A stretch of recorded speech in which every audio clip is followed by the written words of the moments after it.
नमस्कार, दिन भर की बड़ी खबरों में आपका स्वागत है। मैं हूं परवीन शेख। आज इस बुलेटिन में बात होगी तेलंगाना को लेकर राहुल गांधी की दिल्ली में होने वाली बड़ी बैठक की, किसानों पर हुए लाठीचार्ज से भड़के राकेश टिकैत की, बात करेंगे पहलवानों के मुद्दे पर झुकी मोदी सरकार की, खड़गे के निशाने पर आए पीएम मोदी की, साथ ही जानेंगे किसने किया अमित शाह के घर का घेराव और बुलेटिन के आखिर में बात होगी एमपी बीजेपी में मचे सियासी खींचतान की। इसके साथ ही और भी कई बड़ी खबरों से आपको करवाएंगे रूबरू, लेकिन तमाम बड़ी खबरों से पहले एक नजर सुर्खियों पर। 23 जून को पटना में होगी विपक्षी दलों की बैठक को लेकर जेडीयू अध्यक्ष लल्लन सिंह ने दी जानकारी। 12 जून को होने वाली बैठक टल गई थी। लखनऊ में सपा प्रमुख अखिलेश यादव और सीएम केजरीवाल की हुई मुलाकात। अखिलेश ने केजरीवाल का किया समर्थन, बोले केंद्र का अध्यादेश लोकतंत्र के खिलाफ। मोदी सरकार की ओर से किसानों को राहत, धान, मक्के और मूंगफली समेत कई फसलों की एमएसपी में की गई बढ़ोतरी। बढ़त के साथ बंद हुआ शेयर बाजार। सेंसेक्स 350 अंकों की उछाल के साथ 63,143 पर हुआ बंद। निफ्टी 127 अंकों की तेजी के साथ 18,726 पर हुआ बंद। ये तो थी सुर्खियां और अब बात आज की सबसे बड़ी खबर की। कर्नाटक में शानदार जीत के बाद कांग्रेस के हौसले बुलंद हैं। अब कांग्रेस का फोकस तेलंगाना पर है। अपने अमेरिकी दौरे में राहुल ने साफ कर दिया था कि कांग्रेस इस बार तेलंगाना में बेहतर प्रदर्शन करने वाली है। तो वहीं कांग्रेस नेताओं का भी मानना है कि तेलंगाना में इस बार कांग्रेस की सरकार बनेगी, जिसके लिए राहुल ने दिल्ली में तेलंगाना नेताओं के साथ बड़ी बैठक बुलाई है। क्या है पूरी खबर, देखते हैं ये रिपोर्ट। कर्नाटक में ऐतिहासिक जीत दर्ज करने के बाद कांग्रेस ने तेलंगाना में आगामी चुनावों में जीत के लिए तैयारियां करना शुरू कर दी हैं। तेलंगाना में दिसंबर में चुनाव होने हैं। राज्य में सरकार बनाने के लिए 9 से 10 जून को राहुल गांधी ने दिल्ली में प्रदेश कांग्रेस नेताओं की बड़ी बैठक बुलाई है। कर्नाटक विधानसभा चुनाव में शानदार प्रदर्शन के बाद कांग्रेस आलाकमान ने अपना ध्यान तेलंगाना पर केंद्रित कर दिया है। 9 जून या 10 जून को दिल्ली में होने वाली बैठक के लिए तेलंगाना से पार्टी के प्रमुख नेताओं को बुलाया है। बैठक में कांग्रेस अध्यक्ष मल्लिकार्जुन खड़गे, कांग्रेस के पूर्व अध्यक्ष राहुल गांधी और पार्टी महासचिव प्रियंका गांधी शामिल होंगी। तेलंगाना कांग्रेस के प्रभारी माणिक राव ठाकरे, टीपीसीसी प्रमुख ए रेवंत रेड्डी, सीएलपी नेता मल्लू भट्टी विक्रमार्क और राज्य के अन्य महत्वपूर्ण नेता भी पार्टी को मजबूत करने, चुनाव की तैयारियों और नए सदस्यों के नामांकन सहित महत्वपूर्ण मामलों पर चर्चा करने के लिए बैठक में मौजूद रहेंगे।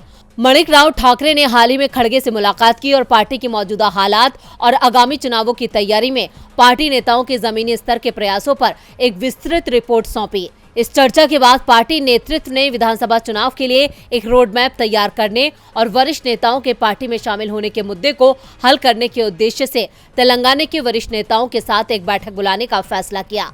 राहुल गांधी और प्रियंका गांधी की मौजूदगी से पार्टी कार्यकर्ताओं का मनोबल बढ़ रहा है और विधानसभा चुनाव के लिए जमीनी कार्य कर रहे हैं। कांग्रेस आलाकमान राजस्थान, मध्य प्रदेश, छत्तीसगढ़ और तेलंगाना जैसे राज्यों पर ध्यान केंद्रित कर रहा है जहां चुनाव होने वाले हैं, जबकि अन्य राज्यों के नेताओं के साथ बैठकें हो चुकी हैं। लेकिन तेलंगाना को लेकर बैठक लंबित है क्योंकि राहुल गांधी को अमेरिका यात्रा पर जाना था, लेकिन अब 9 से 10 जून को ये बैठक हो सकती है। तेलंगाना में इस बार बनेगी कांग्रेस की सरकार और केसीआर की बढ़ेगी परेशानी तो किसानों ने भी बीजेपी सरकार की बढ़ा दी है। हरियाणा में एमएसपी की मांग एक बार फिर तेज हो गई है। हर जिले से किसान सड़कों पर उतरना शुरू हो चुके हैं। कुरुक्षेत्र में किसानों पर हुए लाठीचार्ज के विरोध में टोल प्लाजा पर अब किसानों ने ठिकाने बनाने शुरू कर दिए हैं। मामला कुरुक्षेत्र से सूरजमुखी की खरीद से शुरू हुआ था, लेकिन अब किसान एमएसपी की मांग पर अड़ गए हैं और बीजेपी सरकार के खिलाफ मोर्चा खोल दिया है। हरियाणा के कुरुक्षेत्र में फसलों पर एमएसपी को लेकर प्रदर्शन कर रहे सैकड़ों किसानों पर लाठीचार्ज किया गया। सड़क पर प्रदर्शन करने बैठे किसानों को पुलिस ने जबरन हटा दिया। अब इस मामले पर किसान नेता राकेश टिकैत ने बड़ा बयान दिया है। लाठीचार्ज पर भड़के राकेश टिकैत ने कहा कि ये देश में एमएसपी पर पहला लाठीचार्ज है। अब दिल्ली के आंदोलन से भी बड़ा आंदोलन करना पड़ेगा। कृषि कानूनों के विरोध में दिल्ली में चले किसान आंदोलन के बड़े चेहरे रहे राकेश टिकैत ने एक बार फिर बड़े आंदोलन की चेतावनी दी है। कुरुक्षेत्र में हुए लाठीचार्ज को लेकर टिकैत ने कहा है कि अगर लाठीचार्ज होगा तो जाम भी होगा। कुरुक्षेत्र में किसानों और पुलिस के बीच हुए बवाल और किसान नेता गुरनाम सिंह चढ़ूनी की गिरफ्तारी के विरोध में आज भी हरियाणा के अलग अलग जगहों पर सड़कों को जाम किया गया। लाठीचार्ज से किसान गुस्से में हैं और हरियाणा सरकार की जमकर आलोचना भी हो रही है। इसके विरोध में सोनीपत के गन्नौर में भी किसानों ने गन्नौर शाहपुर रोड को जाम कर दिया। वहीं गोहाना में किसानों ने पानीपत रोहतक रोड को भेसवान गांव के पास जाम कर दिया। प्रदर्शन करने वाले तमाम किसानों ने मोदी सरकार के खिलाफ जमकर नारेबाजी की। आपको बता दें कि हरियाणा के कुरुक्षेत्र के शाहबाद में सैकड़ों किसान सूरजमुखी की फसल की एमएसपी को लेकर प्रदर्शन कर रहे थे। किसानों ने इसके लिए सड़क को जाम भी कर दिया और वहीं बैठ गए। इसके बाद हरियाणा पुलिस ने कार्रवाई भी शुरू की। किसानों को खदेड़ दिया गया और इस दौरान जमकर लाठीचार्ज हुआ। वहीं कुछ किसान नेताओं को हिरासत में लिया गया। किसानों का कहना है कि सूरजमुखी की फसल का एमएसपी 6,400 है, लेकिन किसान फसल को 4,000 या 4,500 रुपए में बेचने को मजबूर है। किसानों पर हुए लाठीचार्ज से हरियाणा में बीजेपी सरकार के खिलाफ नाराजगी देखी जा रही है। तो वहीं कांग्रेस ने भी ये कहा है कि बीजेपी किसान विरोधी है, ये सिर्फ धनवानों की सरकार है। किसानों के हल्ला बोल से बीजेपी में हड़कंप मचा है तो पहलवानों के मुद्दे पर मोदी सरकार झुक गई है। पहले अमित शाह के साथ पहलवानों की मुलाकात और फिर अनुराग ठाकुर ने पहलवानों को अपने घर बुला लिया। अनुराग ठाकुर के न्योते पर बजरंग पूनिया और साक्षी मलिक खेल मंत्री के घर पहुंचे। तो क्या कुछ हुआ इस मुलाकात में, देखते हैं ये रिपोर्ट। मोदी सरकार अब पहलवानों के आगे सरेंडर करने को तैयार दिख रही है। पहलवानों के अधिकांश मांगों को स्वीकार करने की तैयारी दिख रही है। आज खेल मंत्री अनुराग ठाकुर ने पहलवानों को मिलने के लिए अपने आवास पर बुलाया था और खेल मंत्री के न्योते पर आंदोलन करने वाले पहलवान बजरंग पूनिया, साक्षी मलिक उनके आवास पर पहुंचे। 5 घंटे से ज्यादा समय तक चली बातचीत के बाद मीडिया से बात करते हुए बजरंग पूनिया ने कहा, हमारी बात हुई है और वो इस बात पर सहमत हुए हैं कि जितने भी खिलाड़ियों के ऊपर केस हुए हैं वो सब हटाए जाएंगे। अगर हमारी सभी मांगों को 15 तारीख तक नहीं माना जाता है तो हम दोबारा से आंदोलन करेंगे। बृजभूषण मामले में भी सरकार 15 जून तक जांच की स्टेटस रिपोर्ट बताएगी। बजरंग पूनिया ने कहा कि कुछ मांगों पर सहमति बनी है। बाद में खेल मंत्री अनुराग ठाकुर ने भी कहा कि बातचीत सकारात्मक रही है। खिलाड़ियों से 15 जून तक इंतजार करने को कहा गया है। इस दौरान खिलाड़ी कोई आंदोलन नहीं करेंगे। ठाकुर ने कहा कि 15 जून तक बृजभूषण शरण सिंह पर चार्जशीट दायर हो जाएगी। 30 जून तक भारतीय कुश्ती संघ के चुनाव करा लिए जाएंगे। बृजभूषण शरण सिंह इस चुनाव में हिस्सा नहीं लेंगे और उनके परिवार के सदस्यों को भी इससे दूर रखा जाएगा। प्रदर्शन के दौरान खिलाड़ियों पर जो मुकदमे दर्ज किए गए हैं उन्हें वापस लिए जाने पर भी बात हुई है। इसके साथ ही ठाकुर ने महिला पहलवानों की सुरक्षा की बात भी कही है। यानी पहलवानों की ओर से जो भी मांग रखी जा रही थी उनमें से लगभग सभी मांगों को सरकार ने स्वीकार कर लिया है। बस एक जो सबसे बड़ी मांग बीजेपी सांसद बृजभूषण शरण सिंह की गिरफ्तारी को लेकर है, उस पर सीधे तौर पर सहमति नहीं बनी है। लेकिन 15 जून को चार्जशीट के साथ ही ये साफ हो जाएगा कि बीजेपी सांसद गिरफ्तार होंगे या नहीं। पहलवानों के सख्त तेवरों से साफ है कि सरकार को बृजभूषण के खिलाफ एक्शन लेना होगा। इधर खड़गे के एक्शन से भी मोदी सरकार दबाव में है। खड़गे ने एक बार फिर मोदी सरकार को घेर लिया है। तो क्या कहा है खड़गे ने, देखते हैं ये रिपोर्ट। मोदी सरकार को 9 साल पूरे हो गए हैं। सरकार इस मौके पर अपनी पीठ थपथपा रही है, 9 सालों की उपलब्धियां बता रही है। वहीं कांग्रेस की तरफ से सरकार की नाकामियों का पिटारा भी खोल दिया गया है। वहीं कांग्रेस अध्यक्ष मल्लिकार्जुन खड़गे ने मोदी सरकार पर निशाना साधते हुए कहा कि अपने 9 साल के शासनकाल के दौरान केवल अमीर मित्रों की मदद की है और गरीबों के साथ धोखा किया है। उन्होंने तुकबंदी करते हुए मोदी सरकार के कार्यकाल को मित्रकाल करार दिया और कहा कि ये याद दिलाना अब जरूरी हो गया है कि इस अवधि में सिर्फ अरबपति मित्रों को ही सौगात दी गई है और अच्छे दिन का उनका नारा अमीरी और गरीबी की खाई में बदल गया। खड़गे ने कहा कि याद दिलाना जरूरी है कि पिछले 9 सालों के मित्रकाल में अरबपतियों को मिली ढेरों सौगात और गरीबों से किया गया सिर्फ विश्वासघात। आर्थिक असमानता की खाई को किया इतना गहरा, जनता ने देखा अच्छे दिन का असली चेहरा। गौरतलब है कि 9 साल पूरे होते ही कांग्रेस के आधिकारिक ट्विटर हैंडल से एक ट्वीट भी किया गया था, जिसमें लिखा गया था कि कोई आवाज उठाए उसे दबा दो, कुचल दो, जेल में ठूस दो, बुलडोजर चलाओ, ईडी सीबीआई का डर दिखाओ। और यही सब इस सरकार ने किया है। खड़गे के बयानों से बीजेपी की मुश्किलें बढ़ना तय है। मुश्किल में तो अमित शाह भी नजर आ रहे हैं। मणिपुर में शांति बहाली की मांग को लेकर कुकी समुदाय के लोगों ने केंद्रीय गृह मंत्री अमित शाह के घर के बाहर प्रदर्शन किया।